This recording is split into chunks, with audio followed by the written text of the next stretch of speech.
ఒక రాత్రి మీరు బస్సులో ఉన్నారు, మంచి నిద్రలో ఉన్నారు. సడన్గా ఫైర్ ఫైర్ అని అరుపులు.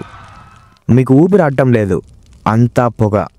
బయటకు వెళ్ళే దారి ఒక్కటే, కానీ ఆ ముందు డోర్ దగ్గరే మంటలు.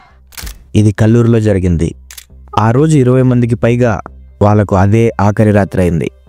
ఇది రేపు మనకైనా జరగవచ్చు. మరి మనం ఏం నేర్చుకున్నాం? ప్రయాణికులుగా మనం ఏం చేయాలి? రూల్ నెంబర్ 1, మీరు బస్సు ఎక్కగానే మీ సీట్లో కూర్చొని హెడ్సెట్ పెట్టుకోవద్దు. ఒక్క నిమిషం ఆ బస్సును చూడండి. ఎమర్జెన్సీ ఎగ్జిట్ ఎక్కడుంది, ఆ డోర్ ఎలా తీయాలి, ఆ గ్లాస్ పగలగొట్టే సుత్తి ఎక్కడ పెట్టారో చూసుకోండి.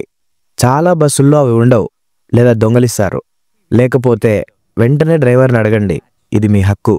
రూల్ నెంబర్ 2, ఒకవేళ ప్రమాదం జరిగితే దయచేసి మీ లగేజ్ కోసం చూడకండి. మీ బ్యాగ్ కాదు, మీ ప్రాణం ముఖ్యం. సెకండ్లలో మంటలు వ్యాపించే అవకాశాలుంటాయి. రూల్ నెంబర్ 3, పొగ వస్తే గుర్తుపెట్టుకోండి, పొగ ఎప్పుడూ పైకి వెళ్తుంది. మీరు వీలైనంత కిందికి వంగి మీ ముక్కుకి బట్ట అడ్డం పెట్టుకొని ఎమర్జెన్సీ ఎగ్జిట్ వైపు పాకండి. నిలబడితే ఆ విషవాయువు పీల్చి అక్కడే చనిపోయే అవకాశం ఉంటుంది. ఇప్పుడు బస్ ఓనర్స్ మీకోసం, డబ్బు సంపాదించడం తప్పు కాదు, కానీ ప్రాణాలతో ఆడుకోవడం తప్పు. ఫస్ట్ పాయింట్, ప్రతి బస్కి 2 డోర్లు ఉండాలి. ఇది ఆర్టీఓ రూల్. ఒకటి ముందు, ఒకటి వెనుక లేదా మధ్యలో. మరి మీరెందుకు 2 డోర్స్ పెట్టడం లేదు? ఎందుకంటే ఆ 2వ డోర్ తీసేసి అక్కడ 2 సీట్లు ఎక్కువ వేసి డబ్బు సంపాదించడానికి. ఆ 2 సీట్ల ఆశ 20 మంది ప్రాణాలు తీసింది.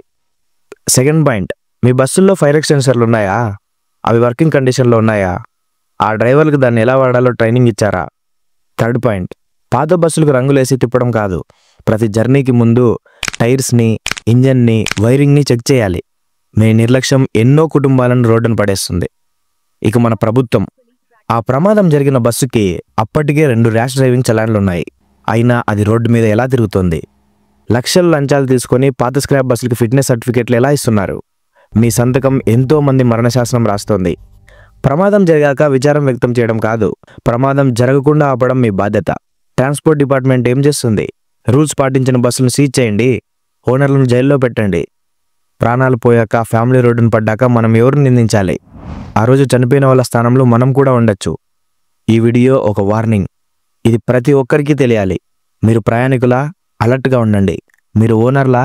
బాధ్యతగా ఉండండి. లేక ప్రభుత్వమా? స్ట్రిక్ట్గా ఉండండి. ఈ వీడియోని దయచేసి లైక్ చేయడం కాదు, ప్రతి ఒక్కరికి షేర్ చేయండి. ఇది మన అందరి బాధ్యత. అలాగే ఈ వీడియోపై మీ అభిప్రాయం తప్పకుండా ప్రతి ఒక్కరూ కామెంట్ చేయండి. ఇలాంటి అవేర్నెస్ వీడియోస్ కోసం మన వినయ్ టీవీ యూట్యూబ్ ఛానల్ని తప్పకుండా సబ్స్క్రైబ్ చేసుకోండి.